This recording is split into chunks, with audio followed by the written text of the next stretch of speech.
At this time, I would like to welcome to the stage Jennifer Hagen, the Director of the Chamber Development and Services of the Canadian Chamber of Commerce, to say a few words.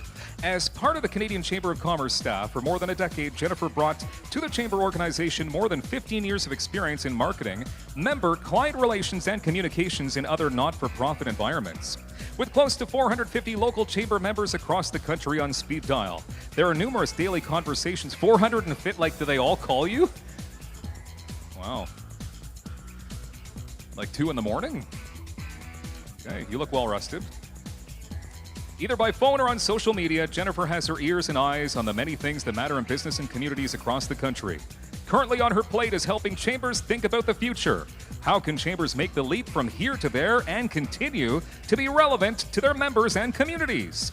One of the ways chambers can achieve success is through collaboration with community partners such as eSAX. As a member of the management team at the Canadian Chamber, Jennifer also works closely, very closely, with other departments of the organization and can assist chambers as they work towards taking better advantage of their membership with the Canadian Chamber. Do you have anything left to say, or is like we're done now? That's a lot, right? Give her a big woo, ladies and gentlemen. It's Jennifer Hagen. Yeah.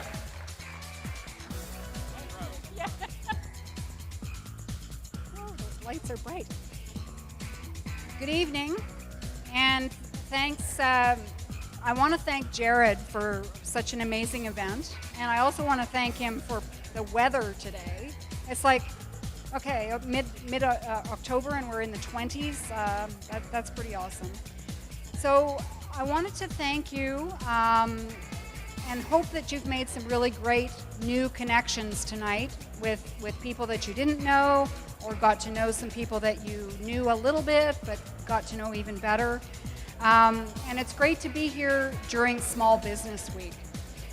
I'm sure you're all aware that small businesses are the backbone of the Canadian economy, but did you know that almost 50% of Canadian workers work in small businesses? To me, that's an amazing statistic. And I'm happy to be here to share Small Business Week with our partner chambers of commerce, who are here tonight as part of the event. And those are the Ottawa Chamber of Commerce, the West Ottawa Board of Trade, the Orleans Chamber of Commerce, and our friends at the Regroupement des gens d'affaires de l'Outaouais. No, it's not right. I'm not right. Anyway,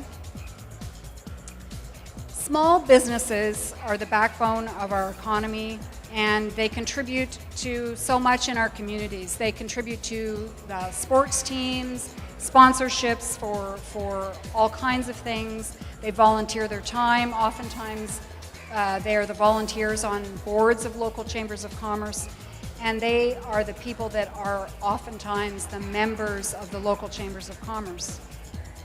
I'm not sure how much you know about the local chamber network across Canada, but as was mentioned, there are at least 450, if not more. There are provincial chambers of commerce and there are territorial chambers of commerce in every region of the country. And then there's the National Chamber, which I'm part of. You know the local chambers as sort of a networking hub, and that's one part of what they do. They're also benefit providers, they're educational institutions, and there is also that pesky advocacy piece. So what makes chambers different is really that advocacy piece, because they're involved in things from the ground level up. So they're involved in Ottawa and West Ottawa and in Orleans. They're talking about the events or the activities that you're involved in and the things that make impact on your business, like it could be parking issues, it could be signage issues, it could be the user fees that you're paying to City Hall. Those are the types of things that a local chamber might be working on. Then you take a step up to the Ontario Chamber of Commerce. For many of you, that would be the body provincially. And they're working on things like the minimum wage increase that's going to affect so many small businesses and so many businesses generally, whether they're small or not. And also other things on the provincial level. And then you take it up to the national level, and we're working on issues that affect businesses across the country. So if I'm thinking about small business, you might think of a couple of things more recently that have been impacting small business or are about to impact small business. And those are things that we've been engaged on. And one of those, if you remember way back in January of 2017, there was talk that the federal government was going to start taxing group benefit programs. We fought that with our chamber network because we didn't think that that was right. Our chamber networks across the country were partners in that, and that got reversed. That did not appear in the budget, thank goodness. But right now, as you're probably all aware, there's a small business tax issue that is on the table. And the chamber network has been very, very involved in fighting that, in making the government aware of how this is going to impact communities across the country, businesses across the country. And so this week you've seen Bill Morneau rolling out a number of changes, and I think we like to take credit for some of the fact that this is happening, that government is listening. We're sitting on the fence a bit because we're still not sure that what the changes are really going to mean, but we're watching it closely, and that's the chamber network at work. So we also, at the national level, so we're following those files. Those are two that are really specifically engaged with the small business network, and I wanted to just point those out to you. We also have a side of our business which is providing benefits to local businesses so that they can save money on their bottom line. Your local chambers are the connection point for many of those business programs, and those are everything from saving money on fuel when you buy gas to buy to fuel your trucks, your cars, whatever you're doing driving wise. We've got a payroll program that you can access with a national provider through ADP. We've got merchant processing rates that are preferential through the chamber network. There are a number of different benefit programs, and I would encourage you, if you have not explored those through your local chamber, to do so. I also want to point out that tonight we also provide services at the Canadian Chamber, and some of those services are in document certification and in a product that is called Carnet. So what I did not mention when I talked about the chambers, the different tiers of the chamber, is that there's also an international chamber of commerce. And because we are the country chamber, we represent the International Chamber of Commerce in Canada. And as such, we have the rights to sell and market the program which is called Carnet.